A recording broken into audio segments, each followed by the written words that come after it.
First of all, say hi to Tyler because he may watch this live. Hey Tyler! I miss you. I know your notifications are on.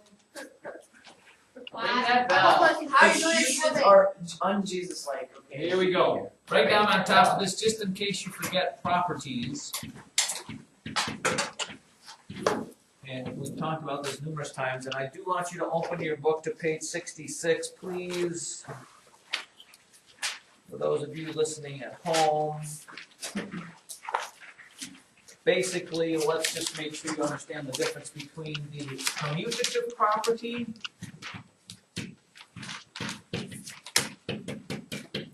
the associative property, the distributive property, the identity property. There's one more. What am I forgetting? Somebody remember it right off the bat here? Zero property. Zero property. Thank you. You're all right. Did you see it or did you know it? Remember? Nicely done. Nice. How do you know the difference between the commutative property and the associative property? Letter A. Letter A on page 66. 5 plus in parentheses 9 plus 8 equals 5 plus 9 in parentheses plus 8. Which property is that? Why? And how do you know? Abraham. Commutative property. It is not. Remember, in the commutative property, numbers or letters move places. They will not be in the same order. In the associative property, numbers or whatever stay in the same order, but parentheses move. That's why this is probably just a good review for you. Okay? You'll look at that problem right there. It was 5 plus 9 plus 8. And that equaled 5 plus 9 plus 8, correct? The only thing that was different was that the parentheses changed from being around the 9 and the 8 to the 5 and the 9. That is associative. And the way I remember it, ladies and gentlemen, is, you know, it comes from the word associate. Okay, you're just kind of changing who you associate with. You're not changing friends. You're not moving them around. You're just, well, this time the 9 wants to be with the 8. This time it wants to be with the 5, but they don't move whatever there. Did I do something wrong? Parker? What's the definition of the associative property? Numbers stay from child. But you can't read it right well. The numbers stay in the same order.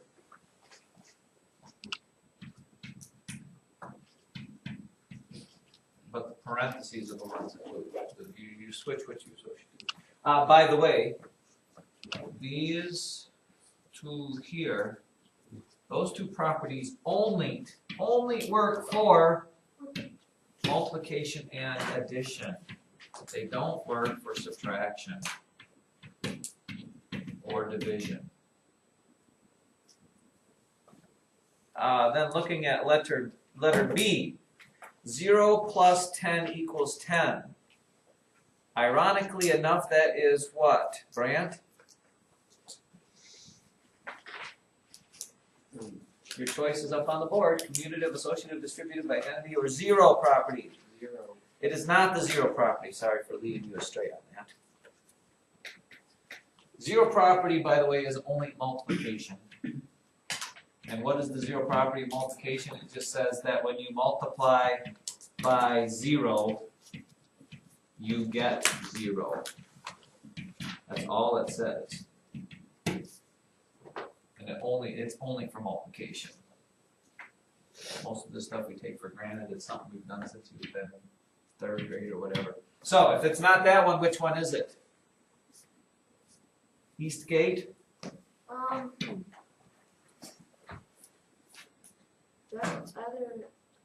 It's either distributive or identity. Yes. So See how Carter Westphal thinks, kids? You should be so wise as to learn to think like he.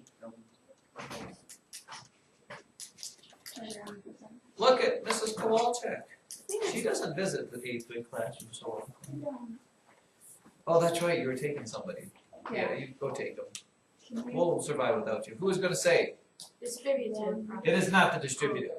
Identity property means you get the same thing. If you have an identity crisis, if you're kind of thinking about yourself or whatever, identity is you get the same thing.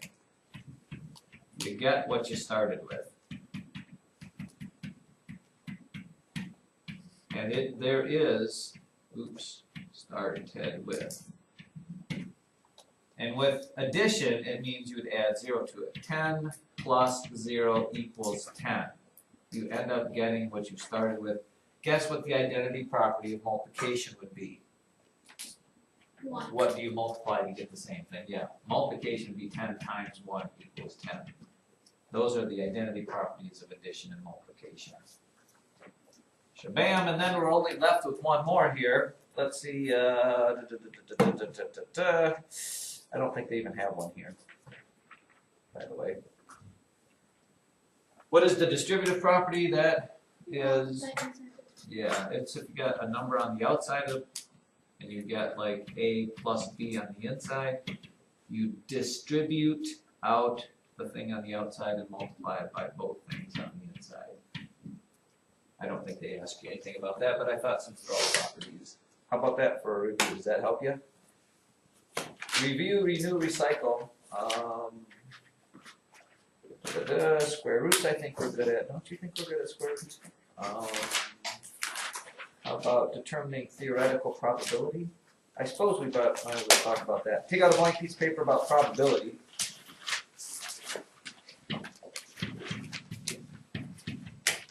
Under probability. If you remember last year we talked about two different types of probability. You have theoretical, which I always forget how to spell. Anybody who's the speller? Ethical. Theoretical probability. And we also have what? Experimental. Thank you very much. Did you see that or was it, did you just think of it? I have notes under it. Look at faith. Theoretical, experimental. Theoretical is what, Abraham Sabasha? It's like, It is the mathematical. Experimental is what happens when you really do what really happens.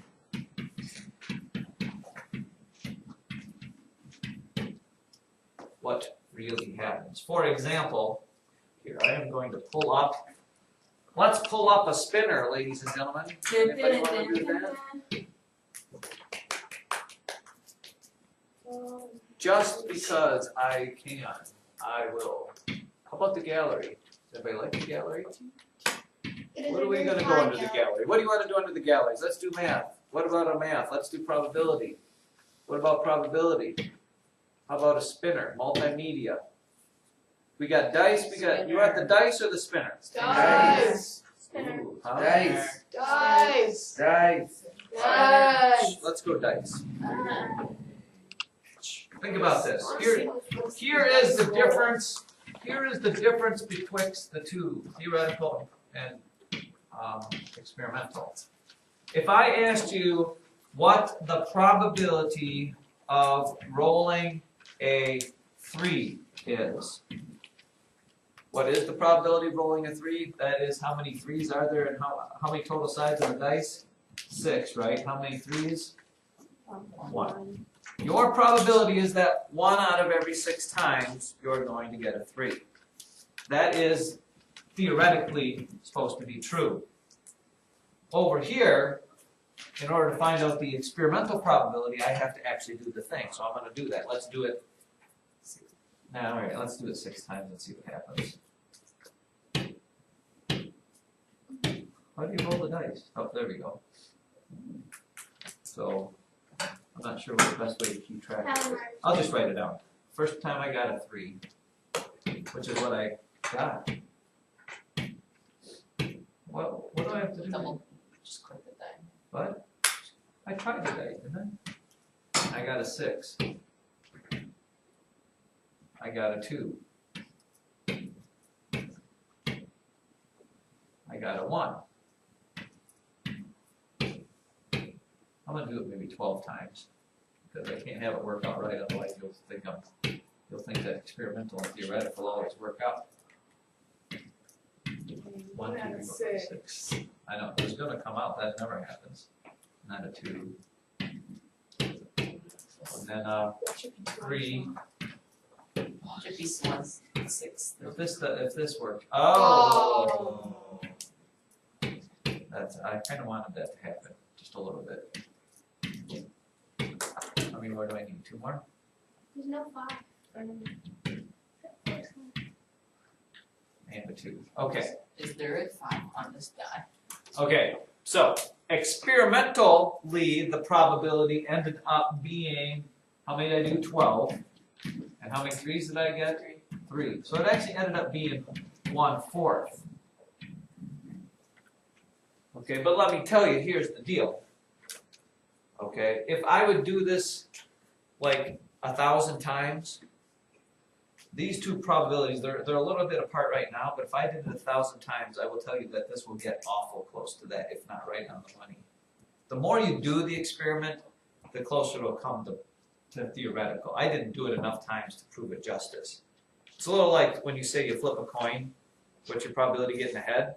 1 out of every 2 times. Well, can you flip a coin 4 times and get heads right up? I mean, it's not that unusual to get 4 heads in a row. Okay, but if you keep flipping your coin, eventually. Matter of fact, I did it with 7th grade this year. I had them all flip. I had them all flip a coin 10 times. So there's 21 of them, which meant they flipped 210 times. Guess what? How many heads I got? 105. No, it was like 104. We were 1 head away from getting exactly 50%. But some of the kids flipped and got only 2 heads. I mean, some of them flipped and got 8 heads. But in the end, if you do the experiment enough, these two probabilities will merge together. And that's the reason why the lottery works. Okay? Somebody's going to win the lottery, right? They mess up the whole probability if you just count 1 person. But you're counting millions of people. So the odds of somebody picking, those 6 numbers, in the end it works out that the lottery keeps making money because it's just the way probability works. Love it. With that being said, there's a couple things you have to know. Sample space. Do you remember what sample space was? Like the things that you could get. Yep. Just as a review, if you had that die, the sample space is just the possible outcomes. 1, 2, 3, 4, 5, 6. That's your sample space. Possible outcomes. Just so you know. And then they also say the complement of an event.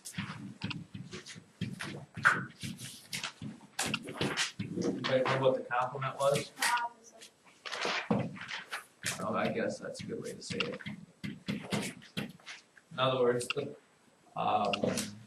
if I asked you the probability of rolling a 3, the complement of that would be the probability of not rolling a 3. Wow. This is not here, so I must have got all crazy out there. Yes. And the thing to know about something with its complement, when you add their 2 probabilities together, well, the probability of getting a 3 is 1 out of 6. The probability of not getting a 3 is 5 out of 6. When you add a thing with its complement, you always get 1. I add complement with whatever, it's going to be 1. Jacob, shall we continue on? I like that. It's only your class. Westfall, did I ask you? And the last thing is the distributive property. Let's see if we remember this. It is, I guess we do touch the distributive property. After all, last year, 1 example problem, then I'll see if you got 4xy cubed. And then in parentheses, I have x to the 4th y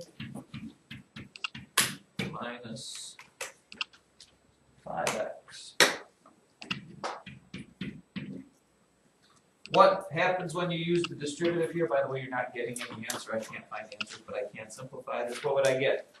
Somebody, if I multiply all of this times this, and then I multiply all of that times that, what am I gonna get for the first term, Evelyn? X, 4. X, 4x to the 5th, Correct. y to the 4th. Y to the 4th minus, yes? 20x squared y, 33rd.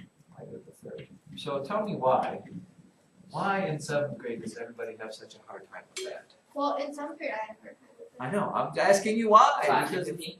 why? Because there's letters and not numbers. Because we don't know how to multiply exponents. What's special? You add them. I don't know, I just don't, I mean, we go over it, every day, I go with that, same thing with factor. You take that and factor. Oh, not yet. Five to 16. I would just like to know where